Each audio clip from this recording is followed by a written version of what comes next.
پیر شلوار شاہ آپ نے ویڈیو دیکھی ہوگی. یعنی ابھی تک تو ہم نے سنا تھا گھوڑے شاہ, ٹھیک ہے جی, کتے شاہ بھی ہے ایک, سید بگیاڑ شاہ, یہ اسلام آباد ہائی وے کے اوپر مزار ہے. وہ اسٹیشن کتے کو بگیاڑ کہتے ہیں نا, سید بگیاڑ شاہ. کاواں علی سرکار بھی تسی سنیا سی, بلیاں علی سرکار بھی, ٹھیک ہے جی. اور اب یہ شلوار شاہ, پیر شلوار شاہ سرکار. کچھ بھی ہو سکتا ہے جی پاکستان کے اندر, تو آپ کچھ بھی ایکسپیکٹ کریں. جب جہالت ہوگی تو آپ کے سامنے یہ ساری چیزیں آئیں گی. تو وہ ویڈیو آپ دیکھیں, اس ویڈیو کے اندر باقاعدہ یعنی ایک مزار کے اوپر سینکڑوں کی تعداد میں مختلف کلرز کی شلواریں لٹکی ہوئی ہیں درخت کے اوپر. یعنی ٹاکیاں تو ہم نے دیکھی ہیں مختلف مزارات کے اوپر, وہ تو چلے کوئی بندہ لے کے جاتا ہے, شلواریں. اور وہ جو بندہ ویڈیو ریکارڈ کروا رہا ہے وہ کہہ رہا ہے کہ اس کے بارے میں لوگوں کا عقیدہ یہ ہے کہ جس کی کوئی منت یا مراد پوری نہ ہوتی ہو تو وہ شخص جو شلوار پہن کے آیا ہوا ہے نا وہ اتار کے وہاں لٹکائے گا, اور ساتھ کوئی ریزرو شلوار بھی نہیں لے کے آنی. السلام علیکم ورحمۃ اللہ وبرکاتہ. دوستوں میں ابھی موجود ہوں پیر شلوار شاہ کے پاس. تو آپ دیکھ سکتے ہیں, دیکھیں ساری شلواریں ٹنگی ہوئی ہیں کے اوپر. ایک قبر بنی ہوئی ہے جس میں کسی نے آگ بھی لگائی ہے, اور یہاں آپ کیمرہ میں دکھا سکتے ہیں. دیکھیں یہ ساری شلواریں اوپر بھی ٹنگی ہوئی ہیں شلواریں. لوگ کہا جاتا ہے کہ جو جس کی بھی مراد اگر پوری کرانی ہو تو وہ یہاں پہ اپنی شلوار اتار کے لگا دے, اور دوسری شلوار لانا بھی منع ہے سختی سے, تو آپ کی مراد پوری ہو جائیں گی. تو دیکھیں آپ دنیا کس طرف جا رہی ہے اور کون سی ترقی میں جا رہی ہے, اور ہم مسلمان دیکھیں کہاں پہ پھنسے ہوئے ہیں ان چیزوں میں. دیکھیں ساری شلواریں لگی ہوئی ہیں. ہاں پتہ نہیں کیا سسٹم ہے, اللہ معاف فرمائے, سب کو ہدایت عطا فرمائے.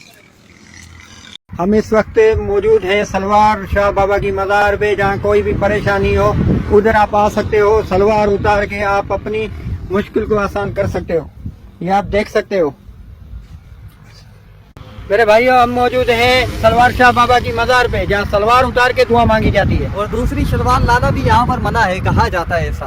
یہ آپ اندر دیکھ سکتے ہو دربار, یہاں آگے لگی بڑے سلواریں جلائی جا چکی ہیں. اندازہ کریں ان لوگوں کا یعنی ذہن کی پستی کا لیول, حالت دیکھیں ان کی. اچھا اب یہ جب ہم باتیں کریں گے نا تو وہ کہیں گے نہیں نہیں نہیں یہ تو جعلی پیر ہے. اصلی کیڑے نے, اصلی بھی چندے کھا رہے ہیں, استحصال کر رہے ہیں غریبوں کا, کوئی محنت مزدوری نہیں کرتے, لوگوں کے چندوں کے اوپر پلتے ہیں. کون سے اصلی ہیں؟ اللہ سے ڈر جائیں.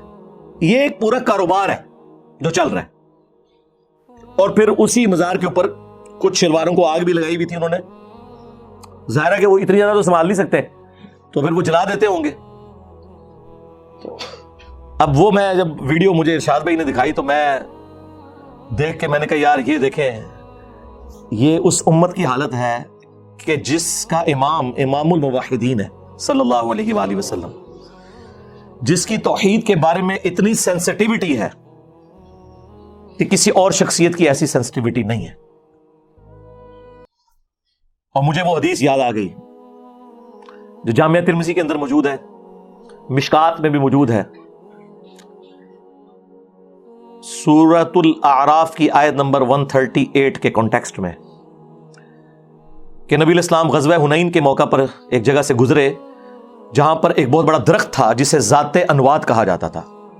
اس کے اوپر مشرکین عرب اپنا اسلحہ لٹکاتے تھے تھوڑی دیر کے لیے, اور ان کا یہ عقیدہ تھا کہ جنگ میں اگر فتح پانی ہے تو یہاں پہ اپنی تلوار لٹکاؤ, جس طرح یہاں پہ وہ شلوار لٹکا رہے ہیں. اور دیکھ لو انہاں دی نسبت کدے نال ہے. تو صحابہ کرام میں سے کچھ نے کہا یا رسول اللہ صلی اللہ علیہ وآلہ وسلم, آپ بھی ہمارے لیے کوئی درخت مقرر کر دیں برکت کے لیے. اللہ اکبر, اندازہ کریں. حالانکہ وہ یہ نہیں کہہ رہے تھے ہم نے درخت کی پوجا کرنی ہے, یہ تو کہتے ہیں نہیں مزار کے آگے کوئی جھک بھی گیا تو کیا ہوا, نہ تو اس کی انگلیاں مڑ کے قبلہ رخ ہوئی ہیں, نہ ناک کی ہڈی لگی ہے, سجدہ کہاں سے ہو گیا. تو یہاں تو کچھ بھی نہیں تھا, صرف اتنا کہا کہ ایک درخت مقرر کر دے. متبرک چیز تو ہم بھی مان رہے ہیں نا, حجر اسود کو چومتے بھی ہیں. صحابہ کرام کا تو شرک کا کہیں شائبہ بھی نہیں تھا. بس اتنی بات کی تو نبی الاسلام نے کہا سبحان اللہ, اللہ پاک ہے.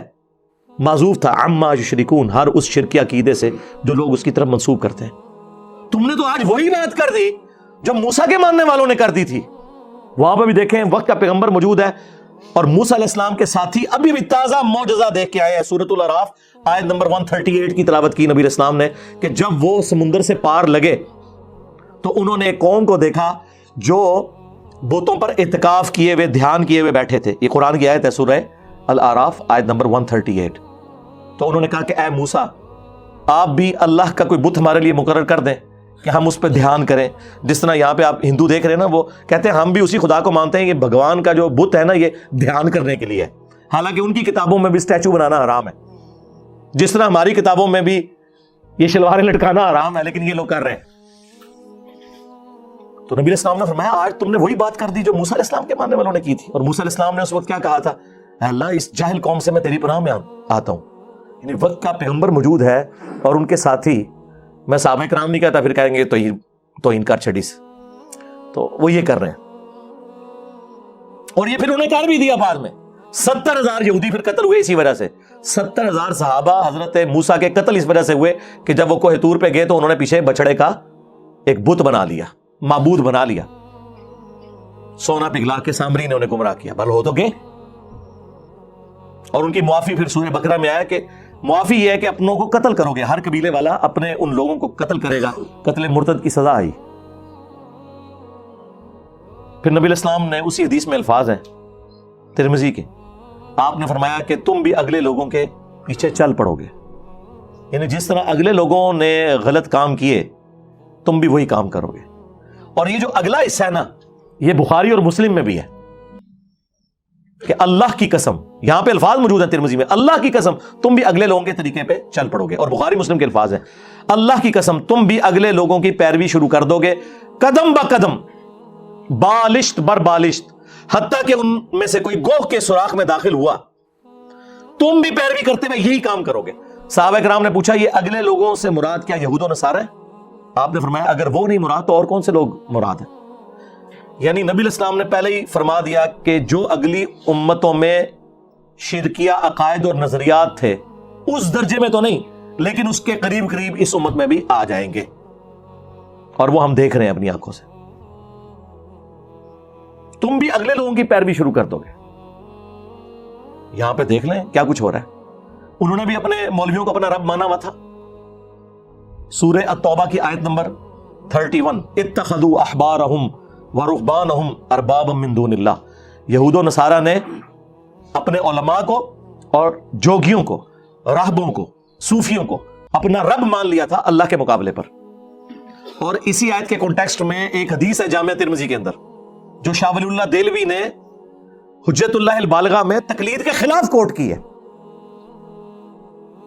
کہ عدی ابن حاتم رضی اللہ تعالیٰ عنہ مسلمان ہوئے، جو مشہور فیاض حاتم تائی کے بیٹے تھے، پہلے نصرانی تھے، تو کہنے لگے یا رسول اللہ قرآن میں ایک آیت ایسی ہے جو مجھے کھٹکتی ہے، مجھے اس کا فہم سمجھ نہیں آیا، کیونکہ میں خود نصرانی تھا، ہم نے تو کبھی اپنے علماء اور بزرگوں کی پرستش نہیں کی تھی۔